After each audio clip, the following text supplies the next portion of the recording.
ଜେଜେମା, ବ୍ୟାସଦେବ ଭାଗବତ ଲେଖିଲେ? ହଁ, ଲେଖିଲେ।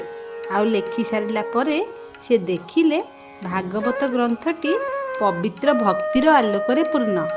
ବ୍ୟାସ କଳିଯୁଗର ପ୍ରଭାବକୁ ଆଗରୁ ଦେଖିପାରିଥିଲେ। ହିଂସା କଳହ ସବୁଆଡ଼େ ଲାଗି ରହିବ। ମନ୍ଦିର ଦେବତା ଶୂନ୍ୟ ହୋଇଯିବ। ମିଥ୍ୟା ଦ୍ୱାରା ସତ୍ୟ ଲୁଚିଯିବ। ଏମିତି ପରିସ୍ଥିତିରେ ଭାଗବତ ପାଠ କରିବା ଦ୍ୱାରା ଧର୍ମ ପୁନର୍ଜୀବିତ ହେବ। ଯେଉଁ ଘରେ ଭାଗବତ ପାଠ କରାଯିବ ସେ ଘର ବୈକୁଣ୍ଠ ପରି ପବିତ୍ର ହୋଇଯିବ। ଏହି ଭାଗବତ ପ୍ରଭୁଙ୍କ ହୃଦୟ। ଯେଉଁଠାରେ ଭାଗବତ ପାଠ କରାଯିବ ଶ୍ରୀକୃଷ୍ଣ ସେଠାରେ ବାସ କରିବେ। ଭାଗବତର ମାତ୍ର ଗୋଟିଏ ଶ୍ଲୋକ ଭକ୍ତିରେ ପାଠ କଲେ ଆତ୍ମା ସ୍ଥାୟୀ ଶକ୍ତି ପାଇପାରିବ। କଳିଯୁଗରେ ଭାଗବତ ହିଁ ଆତ୍ମାର ଏକମାତ୍ର ପ୍ରକୃତ ସାଥୀ। କହ ତ, ତୁ ଏ ଗପରୁ କ'ଣ ଶିଖିଲୁ?